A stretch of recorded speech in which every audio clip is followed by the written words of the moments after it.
I was now staring at my reflection in the mirrored walls of the elevator, adjusting the $80 blazer I'd picked up in the clearance section of a department store.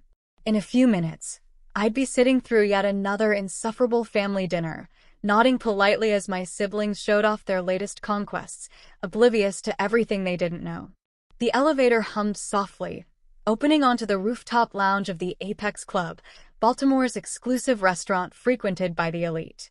There they were, the Monroes, my family, known for their real estate dynasty and their habit of confusing wealth with value.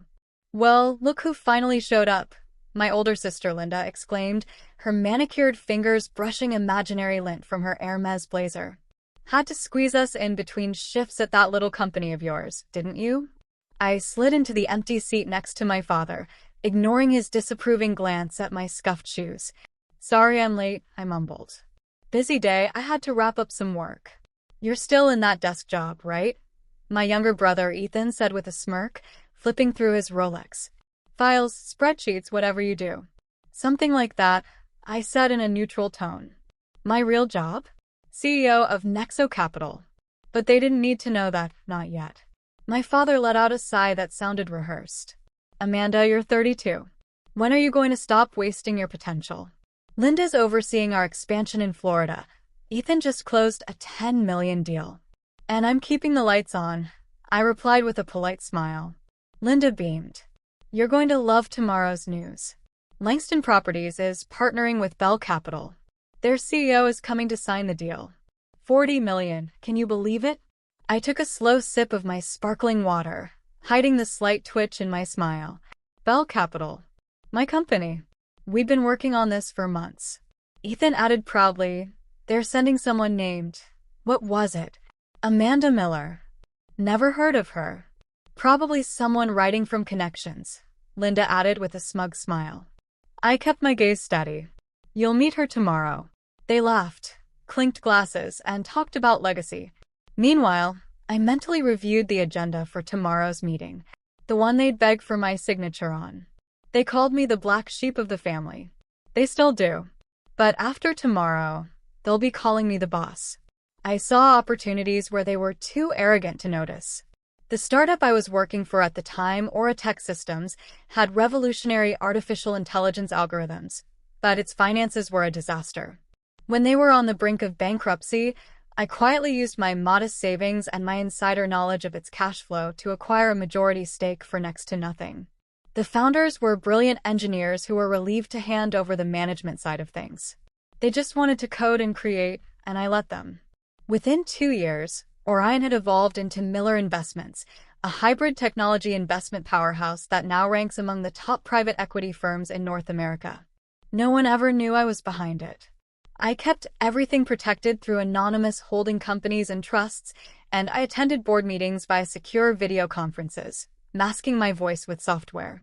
While Linda and Ethan flaunted their wealth on social media, I quietly built an empire. Miller now holds stakes in more than 60 companies, including several that outbid my family's company for major real estate developments. I never upgraded my lifestyle, still living in my modest 2-bedroom apartment in Mount Vernon, still driving the same Honda Civic I had in college. Success didn't have to be loud. The waiter interrupted my thoughts with another round of cocktails. My mother launched into her favorite criticism, my marital status. "You know, Amanda, if you put in a little effort, maybe fix your hair, wear something that doesn't look like it came from a yard sale, maybe you could attract someone worth your while." Linda's husband is a partner at Goldman Sachs. Linda smiled. "Joel and I are throwing a gala for friends of the child next month. $3,000 cover charge, but don't worry, Amanda, we won't make you feel out of place." Ethan laughed. I thought of the invitations sitting on my desk at home, addressed to the CEO of Miller. They were practically begging me to attend. "I'm not unhappy," I said calmly, cutting into my steak. "Success doesn't look the same for everyone." My father scoffed. "That's what failures say to make themselves feel better." Then Linda suddenly lit up. "Oh, remember that little tech company you used to work for? Guess who bought it? Miller Investments." Ethan laughed. "If you'd stayed, Amanda, you could have been part of something big for the first time." I dabbed my lips with my napkin, suppressing a smile. "Yeah, just imagine," my mother said. Their CEO is brilliant, ruthless, secretive. The kind of success you'll never have. I raised my glass. Here's to surprises. The CEO of Miller is coming to the signing tomorrow, Linda announced, her chin lifted as if she were announcing a royal visit. They're extremely selective about their partnerships. Clearly they know the Monroe name carries weight. Clearly, I muttered, glancing at my phone on the table. An urgent email from my CFO had just arrived. Another tech acquisition in San Diego, one that would shake up the entire industry. The kind of deal Linda couldn't even dream of. Put it away, my mother scolded. It's not like anything big is coming. Have some manners, Amanda. If she knew I was in the middle of negotiating a 9-figure merger, she might think twice. But I just nodded, tucking my phone into my purse. I let them believe what they wanted for now. Dinner went as usual. Ethan bragging about his growing real estate empire, Linda touting her guest list for the gala, my parents practically beaming with pride in their gifted children. And me? I was the easy target, the silent disappointment. I let it all slide. Tomorrow would speak for itself. The signing was scheduled for 10 o'clock sharp at the Monroe Group's main office downtown. Linda had been pursuing this partnership with Miller for almost a year, oblivious to the fact that she was negotiating with the sister she was discarding. At the end of the evening, Linda leaned over with one last dig. Don't worry, Amanda. Maybe someday you can vacation at one of my resorts. I'll even give you the family discount. I smiled, thinking of my oceanfront mansion in Big Sur. Bought outright, never rented. How generous of you, Linda. Ethan tossed his black Amex card to cover dinner. Next round at my new penthouse, he said with a smug smile, though I warn you, it might make some of us feel a little underdressed. I picked up my worn carry-on bag and stood. Good luck tomorrow, I said softly. I hope everything goes as planned. Linda smirked. Some of us can handle real business. Just don't let your little office job slow you down. I walked past their cars, Linda's sleek Mercedes, Ethan's custom BMW, to my parked Civic. Tomorrow, they would find out the truth. But that night, I returned to my discreet apartment, turned on my secure workstation, and closed another deal. Because real power doesn't announce itself. It builds silently, relentlessly, until no one can ignore it. What happens when the so-called black sheep enters the boardroom as the boss? Don't miss the moment when everything changes. Subscribe and stay tuned for the next chapter of the story. You have to know exactly when to reveal your cards. That morning, I didn't search the clearance section for pants. I put on my real wardrobe, a navy blue cashmere chow tai suit, custom-made in Hong Kong, worth more than Linda's car. My assistant, Gabriel, had already confirmed all the details. Today wouldn't just be a business transaction. It would be history. The lobby of the Monroe Group's downtown headquarters buzzed with its usual arrogant energy until I walked through the revolving doors at 9:55 a.m. Silence followed. Gone was the woman with the cheap shoes and the worn-out handbag. In her place walked a woman in 6-inch Louboutins, a soft silk blouse, and a presence no one could ignore. Gabriel walked a respectful distance behind me, carrying a Montblanc briefcase worth more than Ethan's mortgage. The security guard at the front desk blinked twice. He recognized me, but not like that. Miss Miller, he stammered, I don't see your name on the visitor list today. Check again, he said calmly and unfazed. Miller Investments. His brow furrowed, then brightened when my name appeared under the VIP clearance. Of course, Miss Miller. The executive elevator is this way. Every head in the lobby followed my footsteps, each click of my heels echoing off the marble floor like a countdown. The elevator ride to the top floor was silent, just me, Gabriel, and the weight of 7 years of work. Through the glass walls of the conference room, I caught sight of them. Linda paced in her knockoff designer suit, ironic, considering my company now held the global license for that designer. Ethan fidgeted with his tie, as he always did when he was nervous. My parents stood at the head of the table, their faces bright with anticipation. They were expecting the CEO of Bellarist at 10 o'clock sharp. It's 10 o'clock sharp, Gabriel said, glancing at his watch. Are you ready? I smiled. I've been ready for 7 years. At exactly 10, Gabriel opened the door. The conversation stopped. For pairs of eyes fixed on me, their expressions twisting from mild curiosity to utter disbelief. Amanda, Linda gasped. What are you doing here? We're about to have a very important meeting, my father added, his tone dry. I know, I said, setting my briefcase on the glass table and clicking it open. That's why I'm here. My mother narrowed her eyes. This is not the time for tricks. I picked up the contract and slid it across the table. It's not a trick, I said. The CEO of Miller is already here. There was absolute silence. My mother's hand flew to her throat, her fingers clutching her pearls as if they could anchor her to reality. Ethan looked like a fish out of water, his mouth opening and closing soundlessly. What kind of joke is this? Linda snapped, her voice cracking under the pressure. Where's the real CEO? I smiled and calmly slid my business card across the glass table. Thick ivory, matte finish, understated elegance. Just black text and nothing else. Amanda Miller, founder and CEO of Belarus Capital. My father snatched it away, his face turning a deep plum that clashed starkly with his tailored blazer. That's impossible. Miller is worth billions. You're just a... He hesitated. A what? I asked, keeping my voice even. A failure, a disappointment, a black sheep. Gabriel stepped forward and began handing out crisp sheets of documents, copies of the finalized investment agreement. You'll want your legal team to review Section 8.4 carefully, I added. It outlines management's very specific terms of compliance regarding maintaining operational integrity. Linda took her copy, flipping through the pages with trembling fingers. This can't be real, she stammered. You work in administration, you process. Actually, I said, clasping my hands on the table. I hadn't processed an invoice in over 7 years. I was running Miller, that little AI company I used to work for. I'd acquired it when it was on the brink of collapse, just as I've acquired dozens of companies since then, including last week, the entire East Coast division of Crest Group. Ethan slumped in his chair, pale and wide-eyed. That penthouse you were bragging about, I continued. The development deal was financed by one of my subsidiaries.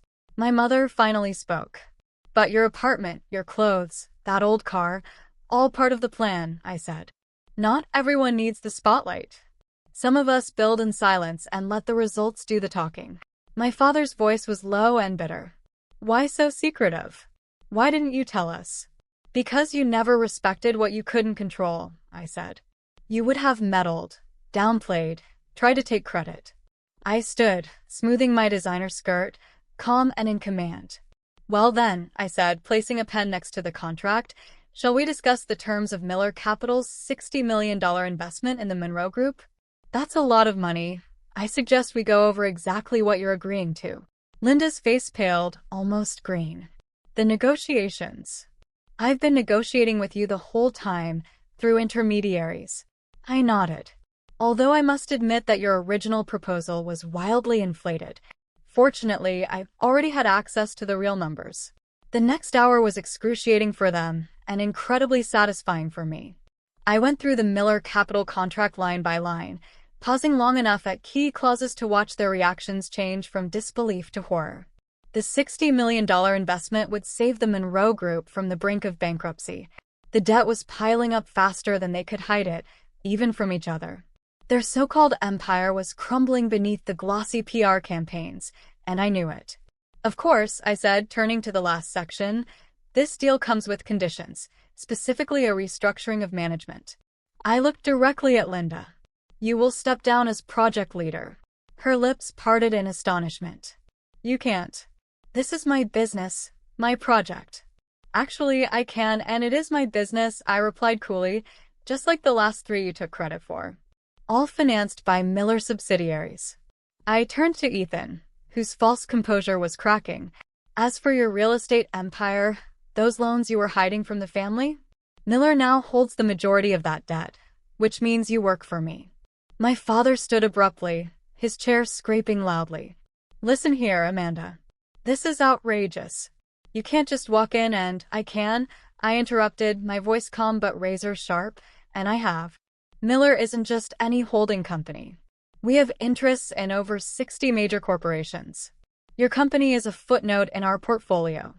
I let that sink in before I finished. But because you're my family, I'm giving you a choice. Sign the agreement, accept the changes, or don't sign it and watch it all fall apart when we call in our debts. Silence covered the room. Linda's shoulders shook with silent tears. My mother, so perfectly composed her entire life, was slumped in defeat.